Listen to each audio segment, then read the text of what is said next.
Lorsqu'une femme a affirmé que sa fille avait mystérieusement disparu pendant un vol, les passagers ont commencé à se moquer d'elle, déclarant qu'elle était devenue folle. Mais elle a ensuite découvert quelque chose qui a prouvé qu'elle avait raison. « Aidez-moi. Je ne trouve pas ma fille », a crié Sofia. « J'ai été distraite un instant pour changer la couche de mon bébé, et quand je suis revenue, elle avait disparu. » « Calmez-vous, madame », lui a dit un agent de bord. Si elle a embarqué sur le vol, elle doit être quelque part dans les environs. Pouvez-vous me dire à quoi elle ressemble? Vous êtes sérieux? Un homme du siège à côté de celui de Sofia a dit à l'hôtesse. Nous avons vu cette femme avec un seul enfant. Ne perdez pas votre temps. Cette femme ment. Non, je ne mens pas. On était 3. L'hôtesse de l'air nous a vus, a crié Sofia. Eh bien, il y a beaucoup d'enfants à bord, madame. Donc, je ne me souviens pas si j'ai vu votre fille, a dit l'hôtesse de l'air après une pause. Mais je ferai tout ce que je peux pour vous aider à retrouver votre fille. Les passagers ont continué à insister sur le fait que la fille de Sofia n'était pas à bord, mais l'hôtesse de l'air a examiné minutieusement tout le vol. Elle a regardé dans les toilettes, dans sa propre chambre, sur le pont supérieur du vol, et même dans le camion de nourriture qui servait les passagers, pensant que l'enfant avait pu se cacher là en jouant avec d'autres enfants. Mais malheureusement, la fille de Sofia n'était nulle part. L'hôtesse de l'air est retournée au siège de Sofia, dépitée. Eh bien, madame, j'ai vérifié à tous les endroits possibles, mais je n'ai vu votre fille nulle part. Honnêtement, j'ai aussi l'impression de ne me souvenir que de vous et du bébé. À ce moment-là, tout le monde a regardé Sofia d'un air interrogateur et a commencé à la ridiculiser.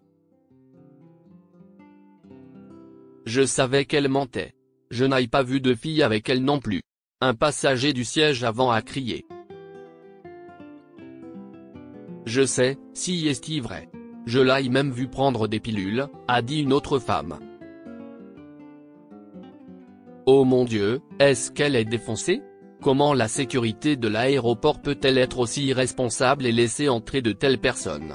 A dit une vieille dame. Il n'y a rien de tel. S'il vous plaît, aidez-moi, a tenté d'expliquer Sofia. J'ai juste pris un sédatif parce que j'ai peur de l'avion. Oh, allez, a crié un homme derrière elle. Vous pouvez arrêter de crier? J'ai une réunion importante demain. Pour l'amour de Dieu, laissez-moi dormir. La pauvre Sofia a craqué. Elle a essayé d'expliquer à tout le monde qu'elle ne mentait pas, mais c'était inutile. Malheureusement, même l'hôtesse de l'air a commencé à douter d'elle. Vous êtes sûre de n'avoir pris qu'une seule pilule, madame? Oui. Sofia s'est exclamée.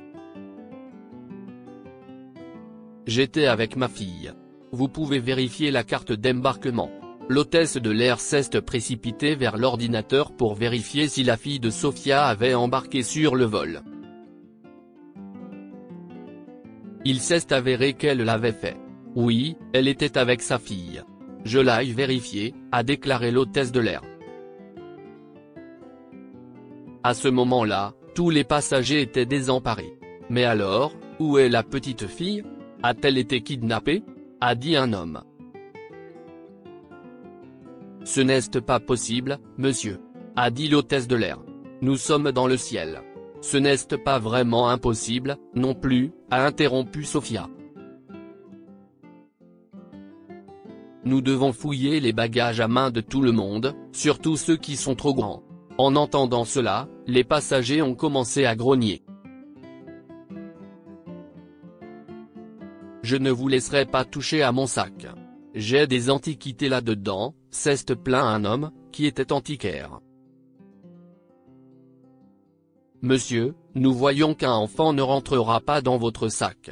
Nous ne contrôlerons que les bagages trop grands, alors veuillez coopérer avec nous.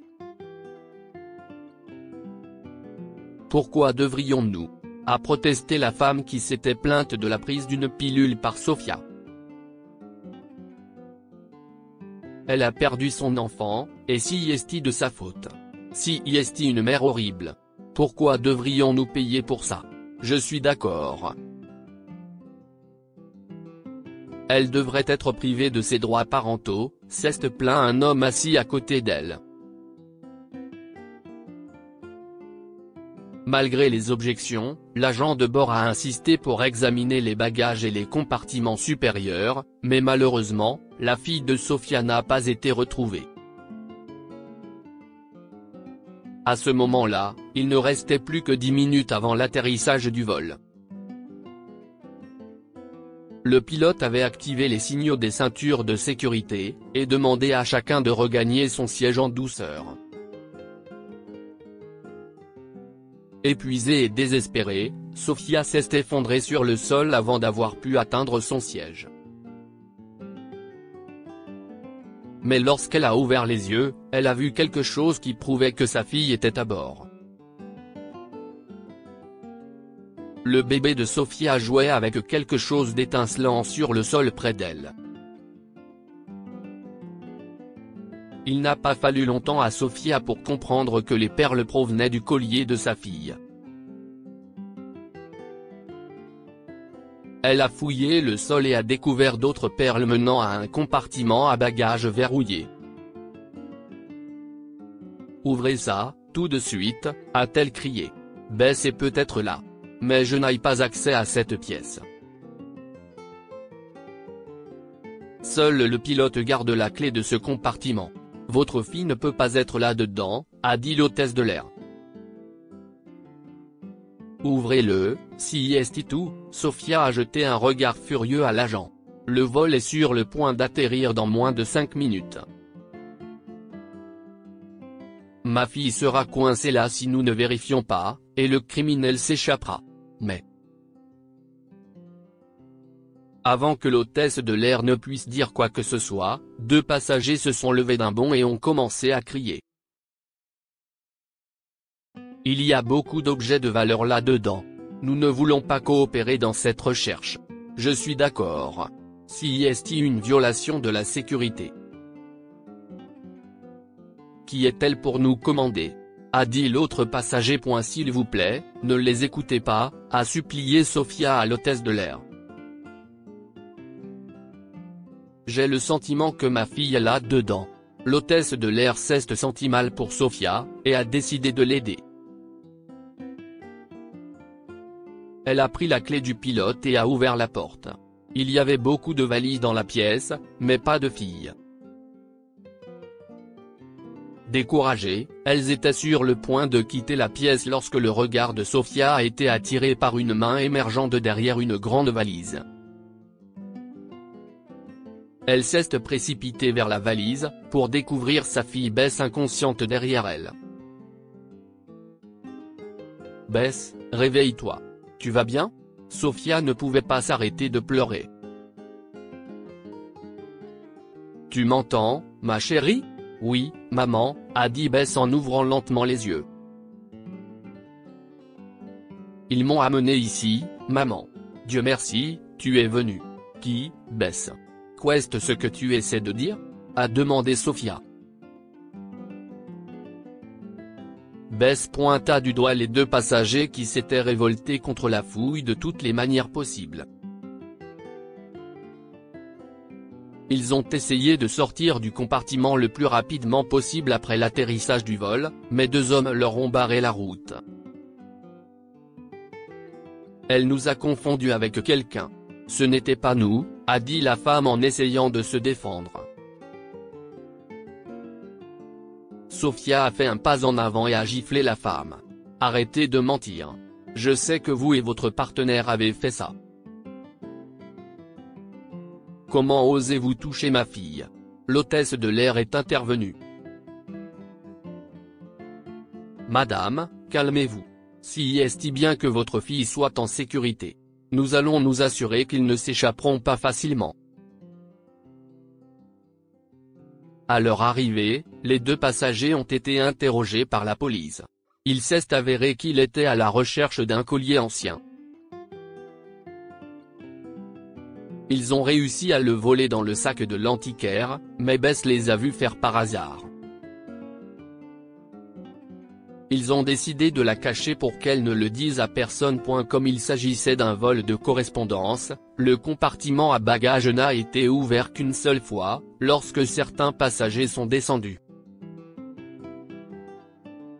À ce moment-là, pendant que Sophia était occupée à changer la couche de son bébé, ils ont caché Bess dans le compartiment. Lorsque la vérité a été révélée, l'antiquaire a eu honte. Il a remercié Sophia d'avoir sauvé le collier antique et d'avoir retrouvé les cambrioleurs et s'est excusé auprès de Bess. Plus tard, son musée a organisé une grande réception en l'honneur de Sophia, qui avait sauvé leur artefact culturel. Que pouvons-nous apprendre de cette histoire? Si tu fais du mal aux autres, tu seras puni pour cela tôt ou tard. Les voleurs pensaient pouvoir s'échapper facilement et que personne ne les attraperait, mais le karma les a frappés de plein fouet. Ne tirez pas de conclusions hâtives et ne jugez pas quelqu'un juste comme ça. Aucun des passagers ne faisait confiance à Sophia et prétendait qu'elle était sous l'emprise de quelque chose ou qu'elle était probablement devenue folle, sans même faire l'effort de vérifier si elle avait raison. Découvrez maintenant la blague amusante du petit garçon frustré par un passager agaçant dans l'avion. Cette histoire est inspirée par l'histoire d'un de nos lecteurs et écrite par un rédacteur professionnel. Toute ressemblance avec de véritables noms ou lieux est une pure coïncidence. Toutes les images sont utilisées uniquement à des fins d'illustration. Partagez votre histoire avec nous. Elle changera peut-être la vie de quelqu'un. Si vous souhaitez partager votre histoire, envoyez-nous un mail à info@amomama.com. Abonnez-vous à Amomama sur Google News.